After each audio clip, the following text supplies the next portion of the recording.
sometimes you can plug it in and have it going at the same time. Well, we'll do that. We'll just do the first bit again. Jill Orchiston, student number 009210, Unit 1 Practical for the Diploma of Counselling course. And welcome, Jeanette. Now, I have to do a little bit of housekeeping before we start. Is that okay? Yeah. Now, do you give your permission to be videoed? Yes, I do. Thank you. Now, I have to explain confidentiality.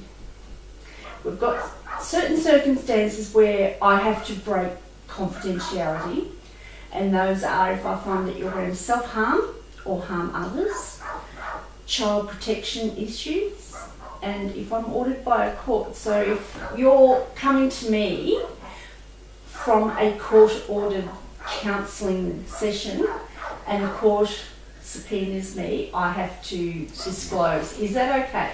Yeah. Okay. Well, that's that out of the way. Now, what brought you here?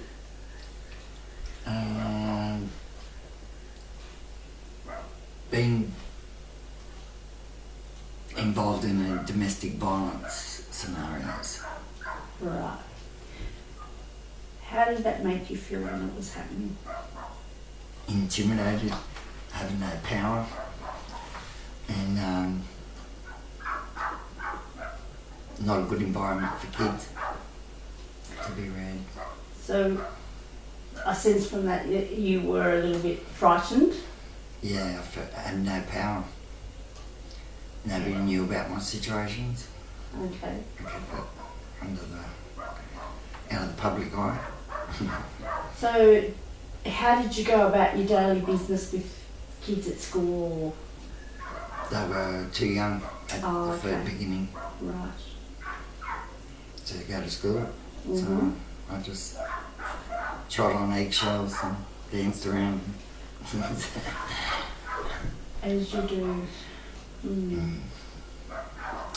How long did the domestic violence continue for? About 15 years. Off and on. Off and on. Would be a long time to be in that sort of frightening situation. Watching your P's and Q's and walking on eggshells, not knowing what's going to set it off. Can be difficult, can't it? Takes its time. Okay, how are your children coping? Because I took myself out of the elements and grabbed the kids and went and lived in isolation in quite a few kilometres away. I got the structure around the kids to gain strength and to getting them to believe in the new way of living. Good. So they're grown up now, I assume, and married and got kids of their own? Yeah, one is. Okay. They're 30 odd now. Wow. So they've turned out okay? Yeah. Good. And what makes it difficult for you to sometimes feel like you're not coping?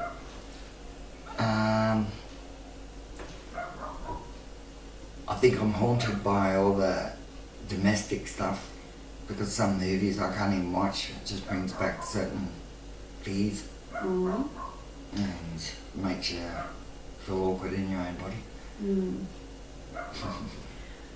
Uncomfortable.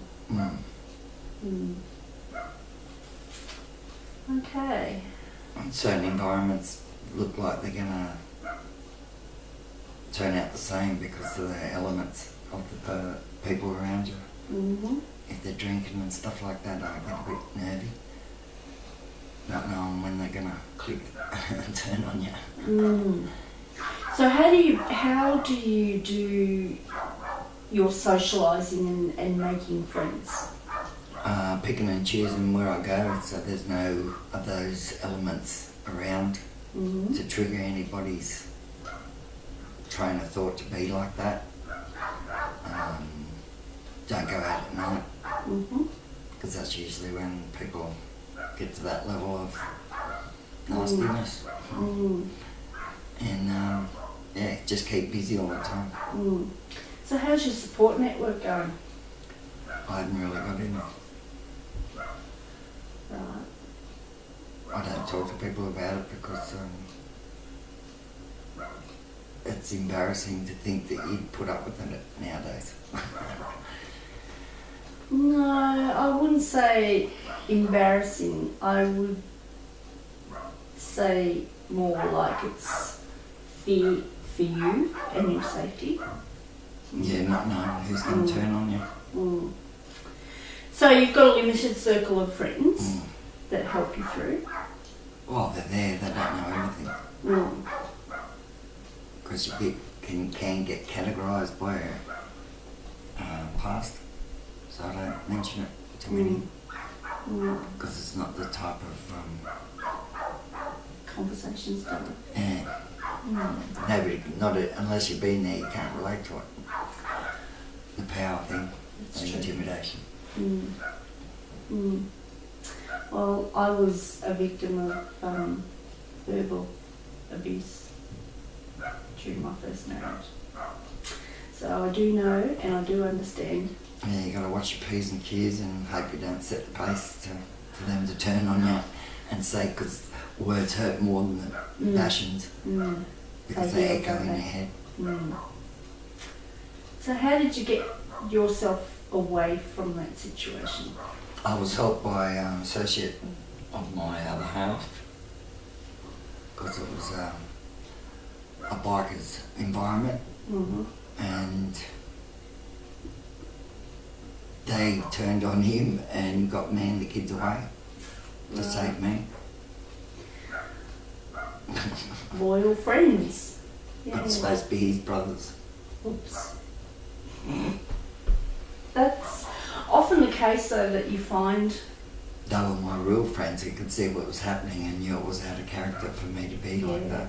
Yeah, that's good. That's good. And I know people get bagged out for association with those type gangs, but they were on side with me and saw the real me get caught in the mud and pulled me out and saved me and the kids a lot of torment. That's a good thing. That's a very good thing. For your safety and the kids' safety. And for my head to think, well, they're not all the same, categorised the same. They have got a conscience. Very good. Are there any other issues that you would like to talk about in the future? Oh, my addiction with heroin was one that I tried to numb out the environment. Yeah, and it's not a good social life for the kids either to have to live with out of the norm. That's good. Okay, well, would you like to come back for some more counselling sessions? Yeah, that'd be great. Okay. Well, we'll make a time, and thank you so much for coming in today. No worries. Thank you. Good to be able to voice it. Oh, good, good. So we're on the right track. Yeah. Okay, excellent stuff. Thank you.